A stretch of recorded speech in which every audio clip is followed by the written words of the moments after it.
I've known you to be a talented artist for a long while, and on your Twitter or your Instagram, you share some of your drawings, your illustrations, and you wouldn't just say like, "Oh, here's something I drew." You'd have like a really nice little caption to go along with it, kind of explaining what this character is or what this plant is, and um, I never knew where that was coming from. I was like, wow, this guy has like such a vivid imagination. It'd be so cool if he put them together in some sort of story.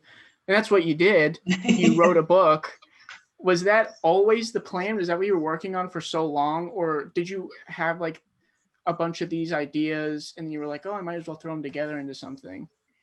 So this specifically, the book that just came out, like the process of making it was very convoluted. That started in 2018, actually, if I Wow. remember correctly. I remember because like I've been posting my drawings like online for a bit, and like one day out of the blue, some guy was like, "Hey, I'll like pay you to make a book."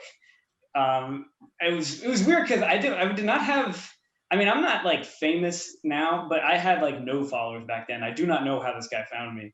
And it was like, and I remember telling Ellen this, and she's like, is this guy trying to scam you? And I'm like, if he is, he's doing a bad job of it, because he like sent me the money and told me to draw whatever I want.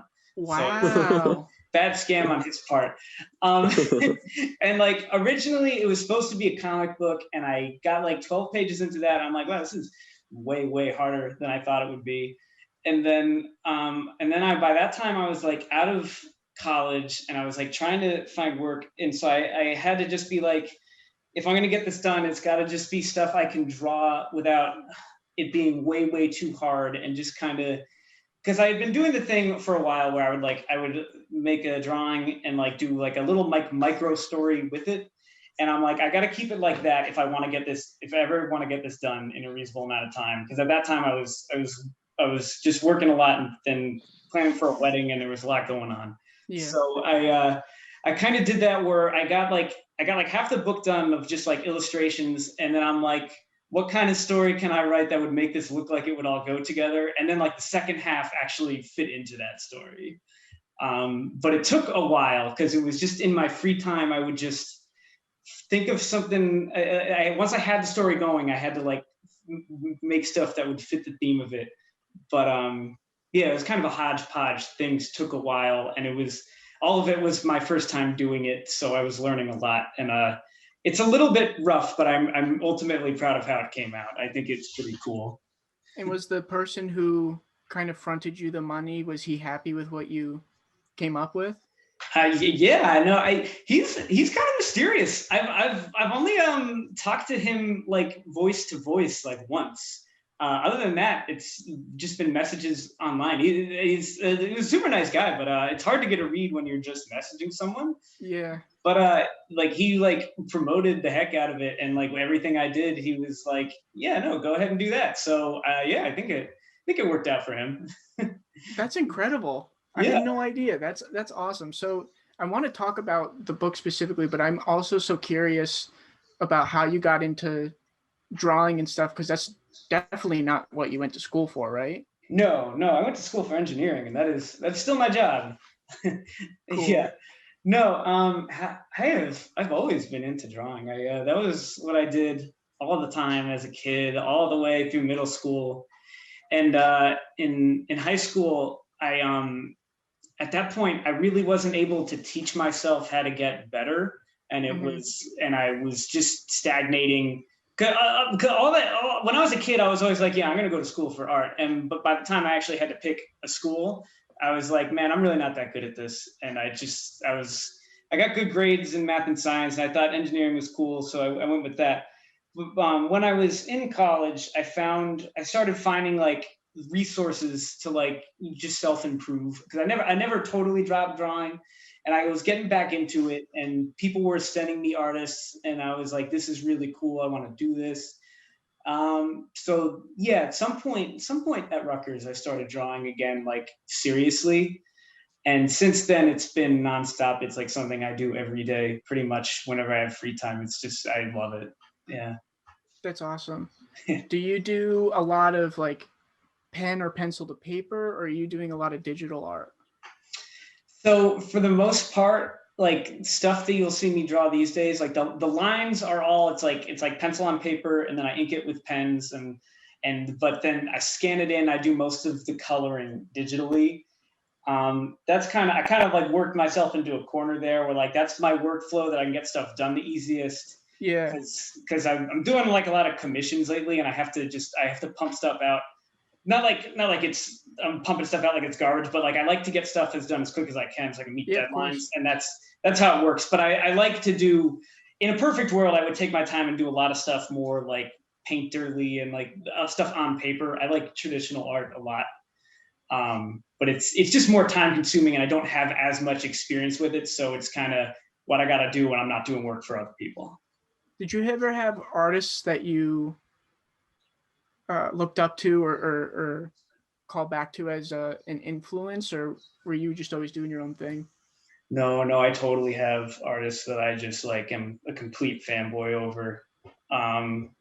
Do I talk about them or Yeah, I don't know. Yeah. I mean, I don't know if you're gonna say like Leonardo da Vinci or like, oh, there's this guy on Instagram who's really good, but anybody, yeah, shout him out. Yeah, no, I mean, I got two artists that are probably like tied for just make me want to draw. The first one would be Wayne Barlow, who is like he's a painter. He used to do like a lot of like sci-fi novel covers and stuff. I'm trying to think of, he did a lot of the concept art for like Pacific Rim, if you guys have seen that. He like designed a lot of the monsters and a lot of the stuff for Avatar with the blue people, not Last Airbender.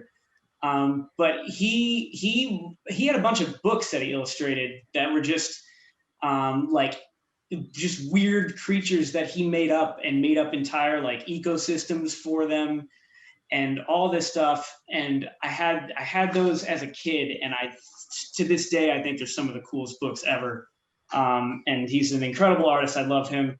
And the other one that I absolutely love is Mobius, who's pretty famous. He was a French like comic book artist for most of the second half of the 20th century that just did all these like a lot of sci-fi stuff. He made a comic that was like basically the basis for how Blade Runner looks. Like he made a comic called The Long Tomorrow, and I think the story is like whoever directed that movie, I haven't actually seen it, was like, I want it to look like this.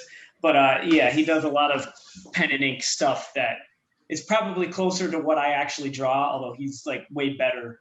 But those are the two big ones. But other than that, yeah, a lot of the stuff that I really am into now is other people online and like friends I've made. Like there's so much cool stuff that people do, and I've been really lucky to like meet a lot of people that I really look up to, and not in person, but like talk to them, and it's very cool. Let's talk about the book. Could you give a brief synopsis of what your book's about, and give us the title for our audience who has made the mistake of not even reading it yet? Yeah. This is so the book is called Coelum. The subtitle is A Journey, but yeah, it's just Coelum, and it's basically what it is it's kind of written like a travel journal to another planet. Like it's written from the perspective of this guy who goes to this planet Coelum, which is like this holy world where all these people from this like weird esoteric religion from the future have been outcast, and this is the only place where they're allowed to live. And so the narrator, who just remains unnamed, he just goes around the planet, like drawing what he sees and describing what happens there. It's not very plot heavy. It's much more like a bunch of tiny little vignettes of like him describing something he sees and just trying to overall give an impression, like he's writing to the wider outside galaxy of like what this secretive world is like. Yeah, I think that's kind of the best way I can give an overview of it. No, I thought that summed it up brilliantly. And Eric and I picked it up, and I just remember getting a text from Eric, and he's like, "This is absolutely wild." You guys read it? Yeah. What do you think? We're gonna have you on the podcast? We're not gonna read it? It's just so cool. I'm really excited. I didn't get to finish it yet. Russell just sent it to me like a few hours ago, but I was just like flipping through and just looking at all the drawings and reading the prologue and stuff. And I love like kind of the world building aspect of stuff. Like I have my Skyrim poster right behind me here, so I'm really excited to dive in. Oh my gosh, that's I'm like so honored. It's a quick read. You can probably read it in like an hour or two, but I hope it's fun. I really had fun writing it, so I'm so cool you guys reading it. Well, no, yeah, I mean, I'm so glad Eric brought up the world building, because that's what this book is. It's almost like a world building 101. Yeah. And I don't think people can even fathom the idea of, creating a whole world from scratch. You got to worry about the ecosystem and infrastructure. It's so much. I've never talked about this. I'm a really big Star Wars fan. And in the back of my mind, I've always thought about, what if I like wrote some of my own like Star Wars fan fiction? Mm-hmm. And I have so much fun like dreaming up like the different planets that they go to. And so when your book came out and I started reading it, I'm like, oh my God, this guy is the master. How do you even approach, that world building process? I think a big part of it is a technique that I've kind of picked up from other people online, which is you write something really short about like a picture, but it makes it sound like there's way more behind it. Like you make it sound like you know more than what you're actually saying. That's the best way I can kind of describe it. You give little hints and people think, oh, this guy really knows what he's talking about, when in reality I may not know at all. But it's also, it stems from a lot of my interests just growing up. Like I remember in middle school, I would just be sitting in class and like doodling, and I would literally draw like a cell, and I would like an animal cell, like of an organism, and I would draw it like evolving up into like a creature, and I would just do that over and over again, like trying to think about how does this stuff work. And I really like reading about like different world cultures and societies and that kind of stuff. And then it just all kind of comes together. I tried to make it all kind of come together in this book, like just all my little interests, and try to put them together in a way that might make sense, or at least appear to make sense, if you're not thinking too hard about it. No, that totally I mean, even though you're not being specific with your captions, I'm sure a lot of the fun is bridging the gap between two images or two captions, right? Yeah. I try to make it feel like there is a connection between each scene, even though it isn't explicit. Like I want them to feel like they're all in the same world. Like actually for the book, I had a ton of art that I just threw out because it didn't look visually consistent. And I had to really tighten up how I was doing it, because otherwise I was like, this doesn't look like it fits. And I did a couple read throughs of the book too, like just editing, trying to make sure I didn't have any major like plot holes or anything in it. But yeah, no, it's a lot of it is just stuff I read when I was a kid. Like I had all these like encyclopedias and stuff. Not encyclopedias, but like, you know how like they'll try to make encyclopedias look cool for kids, and they'll have like lots of pictures in it and like stuff. I used to read all that kind of stuff, and like was way into like animals and biology, and it all gets lumped in there into this this book I made. Yeah. You did write it beautifully. There are like some stanzas that I kind of went back to just to reread them in my mind because they sounded so good, especially your last line. It was a really great last line.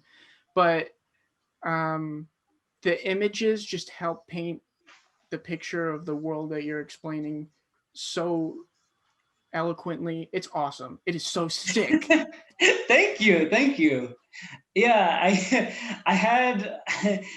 I'm glad you like the writing. I'm less confident about writing, which is why it's so image heavy.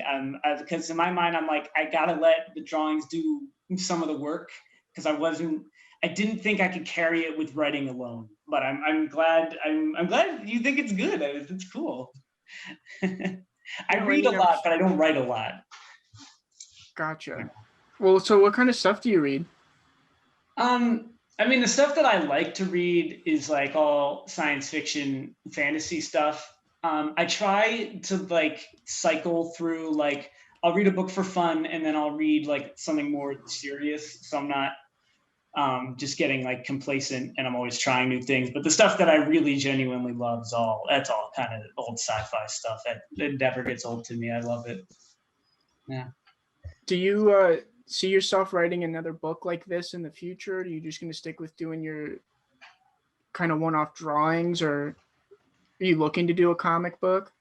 So actually at the moment, I am working on another book. This time I'm doing it with other people. I made a couple really good friends online, and we were working on a similar book. It's similar in that it's heavily illustrated with like, just kind of stories that go along with each image. The writing is way better because somebody else is doing it. But that's something I'm working on now. And yeah, no, after that, I probably will do another one. I love doing this. And I've got people to do it with me now. So yeah, probably never stop as long as I have free time. This is my favorite thing in the world to do. Oh, that's awesome. That's so exciting to hear. When I was reading it, I was thinking like, man, this would be obviously it'd be a cool movie, like pretty fantastical if someone were to adapt it like that. But then I started thinking, because I've been playing more video games lately, like there was my brother got PlayStation Plus, and I didn't know until very recently, like you can get free games from PlayStation Plus. So I've never played these games. I downloaded God of War, Uncharted 4, just a bunch of these like amazing games. I'm not a gamer myself. And so I've been like immersed in like, I think video games are the new movies. I think your book would make such a killer video game. Well, it's funny that you mentioned that, because the guy that like kind of bankrolled the book for me, he had someone else make like a very small like flash game for it, and you can play it. I think I retweeted it, but there is a very short game for the book. But yeah, I would totally love to see like a full like AAA game version of this. Like you just explore the entire world. It'd be ridiculous. Yeah. That's so cool. So where can people buy the book? So the website is called studiopalm.com, but the Palm is like spelled POMBE. But if you go on like any of my social media or something, I got links to it too. It's $5, so hopefully I may try to make it affordable. Like I figure it takes like an hour to read. I'm not going to charge a lot for it. I mostly just want to get it out there so people can see it. Yeah. Yeah. So when you do pay the $5, what you get is a PDF download of the book, and then I also got a .wav file.